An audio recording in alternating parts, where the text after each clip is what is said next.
सत्यहिंदी.com पर आपका स्वागत है। चीन को लेकर इधर हमारे समाचार माध्यमों में बहुत सारी खबरें आ रही हैं। लगभग वैसी ही खबरें पश्चिम में छप रही हैं। दोनों के स्रोत ऐसी एजेंसियां हैं जो समाचार एजेंसियां पश्चिम नियंत्रित हैं। हम जानते हैं कि समाचारों के जरिए और सूचनाओं के जरिए दुनिया में लोगों के मस्तिष्क को नियंत्रित करने का एक अनवरत अभियान चलता है। हमारे देश में भी चलता है, दुनिया में भी चलता है, और इसमें हम सत्य की बलि चढ़ते हुए देखते हैं। जरूरी है कि दूसरे पक्ष को भी एज इट इज़ हमारे पास उपलब्धता उसकी हो, और फिर हम अपने हिसाब से उसका आकलन कर सकें कि क्या हमारे हित में है, क्या सच है, क्या गलत है, ये करने की जानकारी हमें हो। तो इस क्रम में चीन को लेकर और हांगकांग, ताइवान, मकाओ, सिंगापुर, दरअसल पूरे उत्तर पूर्व में क्या हो रहा है उसमें बहुत कुछ सामने नहीं आता। दक्षिण कोरिया या जापान की तो कुछ खबरें आ जाती हैं, क्योंकि वो उस पश्चिम के न्यूज़ सिंडिकेट से जुड़े हुए हैं, राजनीतिक और दूसरे कारणों से भी थोड़ी बहुत आ जाती है वहाँ की, लेकिन ओवरऑल पूर्व को हम नहीं पाते, जबकि वो हमारे बिल्कुल पड़ोस में है और हमारा उससे हर तरह का रिश्ता है, लेकिन हम उसके बारे में पश्चिम के जरिए जानते हैं। तो चीन में फ़िलहाल क्या हो रहा है, हांगकांग में क्या हो रहा है, ताइवान में क्या हो रहा है, मकाओ में क्या हो रहा है और सिंगापुर में क्या हो रहा है, कोरोना को लेके हम सब अपने अपने घरों में बंद हैं, वहाँ क्या हो रहा है जहाँ से ये शुरू हुआ और जहाँ बहुत इसको लेके हलचल रही है।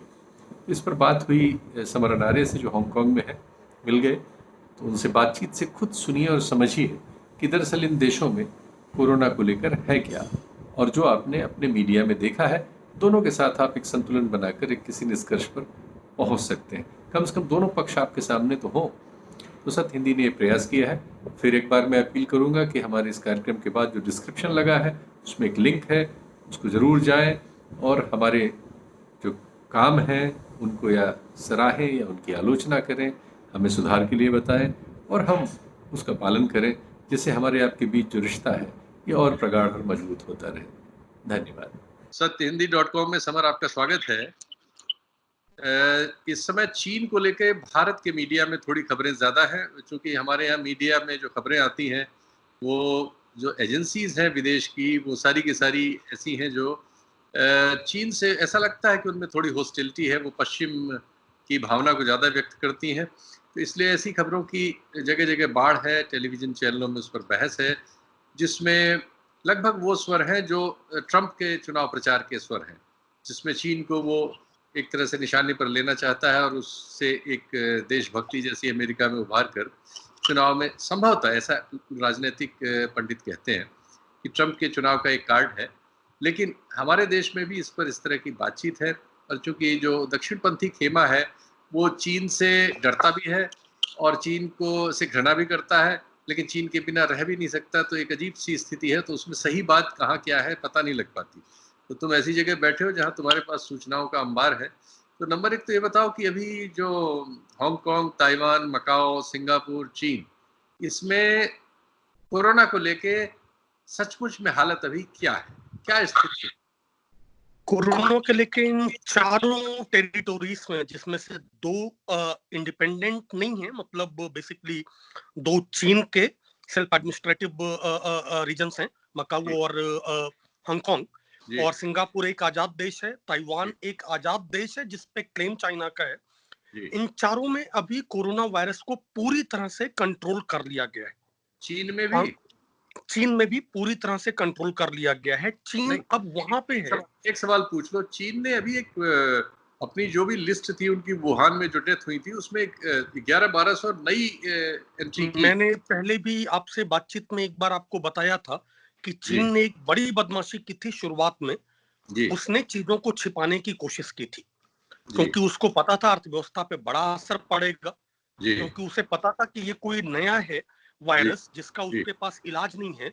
और जब एक डॉक्टर ने वुहान में राज खोला तो उन्होंने उसको पुलिस से भी डांट दिलवाई, पुलिस से भी बोला कि तुम अफवाह फैला रहे हो।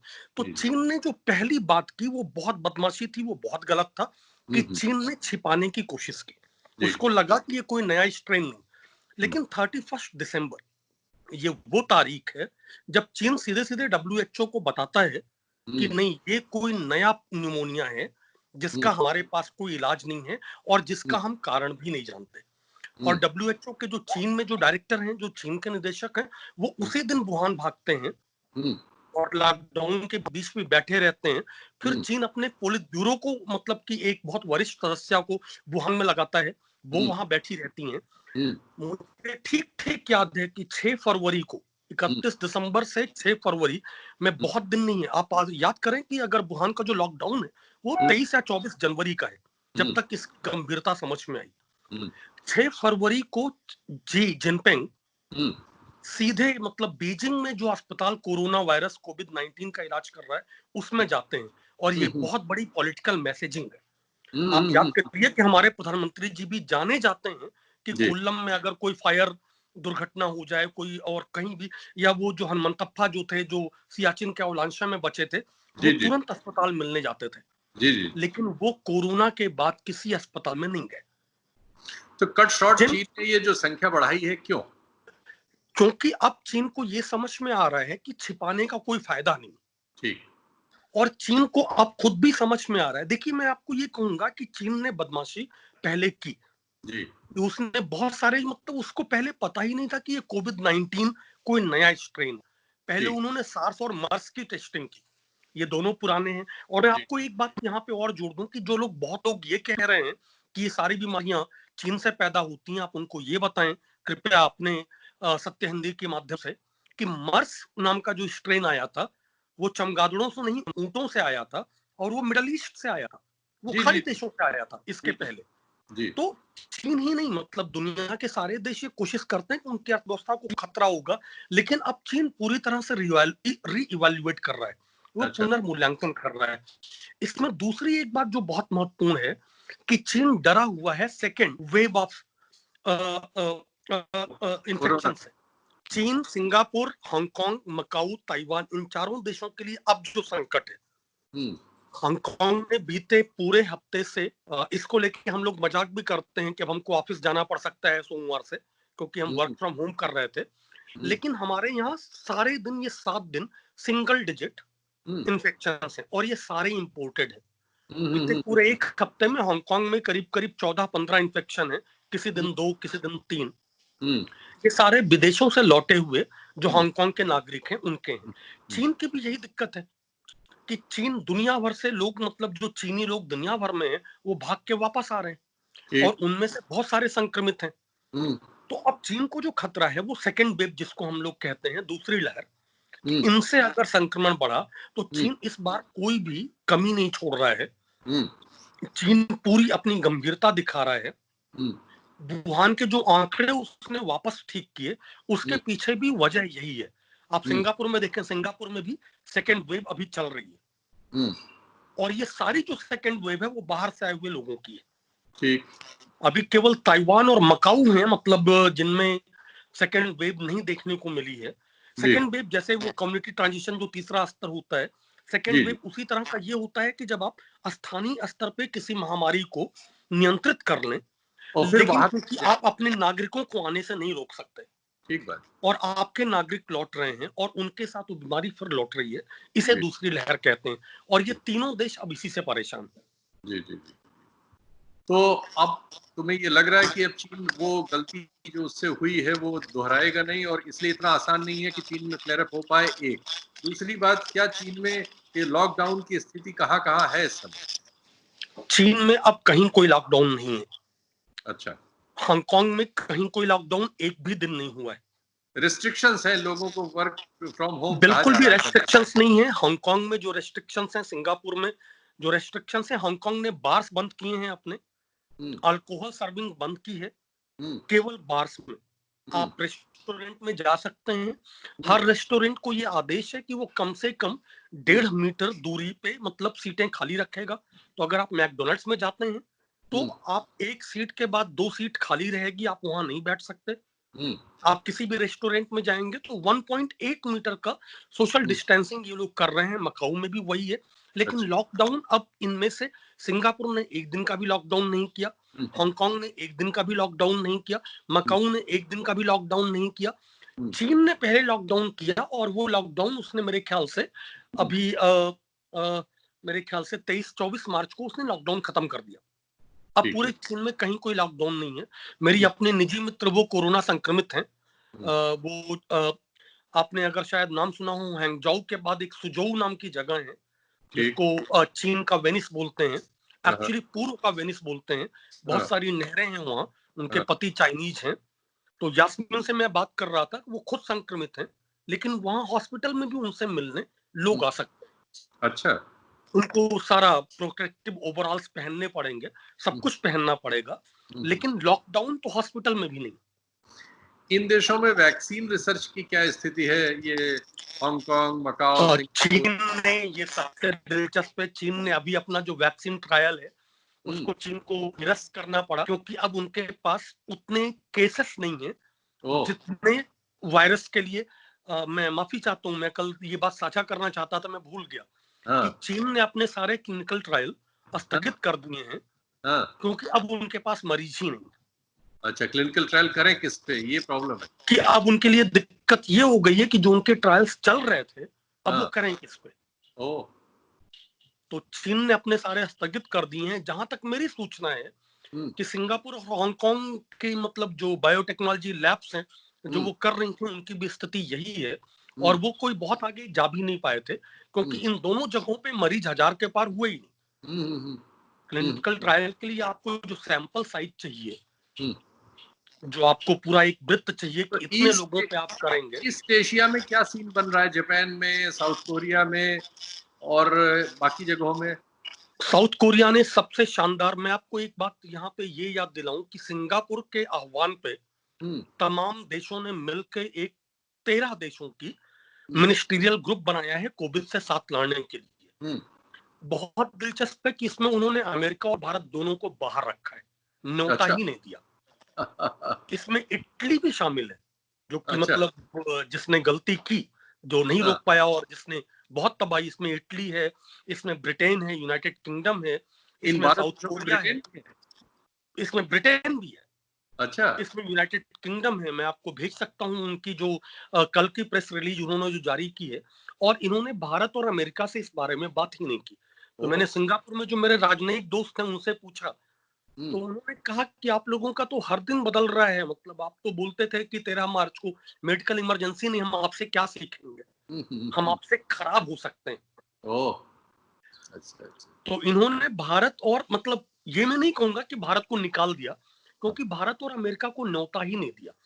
तो जो 13 कंट्रीज की जो मतलब पूरी मिनिस्ट्रियल जो ग्रुप इन्होंने, वो लगातार पूरा सजग नियंत्रण रख रहे हैं, एक दूसरे के साथ दबाव में कोऑर्डिनेट कर रहे हैं। और मैं यहाँ पे वापस आऊंगा आपकी पहली बात पे जो मैं भूल गया था, कि जो बहुत सारे आरोप हैं कि चीन ने ये वायरस बनाया, ये वायरस फैलाया, कुछ जो वगैरह। चीन की जो पूरी इकोनॉमी है वो मैन्युफैक्चरिंग इकोनॉमी। ठीक बात। एप्पल का जो फोन मैं इस्तेमाल करता हूँ वो अमेरिका में नहीं बनता, वो चीन में बनता है। ठीक। और चीन में लॉकडाउन का मतलब है कि चीन की मैन्युफैक्चरिंग बंद होना। ठीक। और इसका मतलब है चीन का तबाह होना। ठीक। चीन बीते 3 दशक में पहली बार नेगेटिव ग्रोथ में गया है। ठीक। चीन और भारत ये वो 2 देश माने जाते हैं जिन्होंने 2007-8 के वैश्विक मंदी से विश्व को बचाया था। ठीक। लेकिन चीन पहली बार नेगेटिव ग्रोथ में गया है। तो कोई भी देश, जहां तक मैं समझता हूं, वो अपनी अर्थव्यवस्था की कीमत पे कहीं वायरस नहीं भेजेगा। ठीक बात। क्योंकि चीन को जो चपत लगी है, हम लोग मतलब जो हमारे जो दोस्त हैं, जो मानवाधिकार संगठन को चीन में बहुत अनुमति नहीं है, तो बहुत अलग अलग तरीकों से हम लोग वहां पे काम करते हैं। जैसे लैंगिक न्याय पे हम काम करते हैं, मजदूरों पे काम करते हैं। उनमें जो हमारे लोग हैं वो हमें बता रहे हैं कि चीन को जो खतरा है, मतलब जो चीन की अर्थव्यवस्था को चोट लगी है, इससे उबरने में इन्हें सालों लगेंगे। अच्छा। और अभी जो चीन कर रहा है कि अब वो जो वुहान पे पूरी सच्चाई बता रहा है, अपनी जो डेथ टोल है वो बढ़ा रहा है, उसके पीछे भी यही सारे कारण हैं कि आत्मविश्वास बढ़ाना जनता का। एक तो वो नाराज भी है, अगर आप वाइबो जो चीन का ट्विटर है उस पर देखें तो सरकार के खिलाफ बहुत गुस्सा है। तो वो एक आत्मविश्वास भी बढ़ाना, सरकार में विश्वास भी बढ़ाना और अर्थव्यवस्था को वापस पटरी पे लाना। तो इसलिए वो सच की तरफ लौट रहे हैं इससे उनका जो पहला छिपाना है वो माफ नहीं होता। लेकिन मैं नहीं मानता कि वो कोई सोची समझी साजिश थी या कोई रणनीति थी। वो उन्हें लगा कि हमारी अर्थव्यवस्था ठप पड़ जाएगी, हम संभाल लेंगे, ये मर्स या सार्स है, हम रोक लेंगे। वो नहीं संभाल पाए, उसमें असफल हुए। अच्छा, चलो ठीक है समर, बहुत बहुत शुक्रिया। शॉर्ट नोटिस पे एकाएक तुम्हें छापा मारा तो भूल गए, और कितनी प्यारी बात हो गई।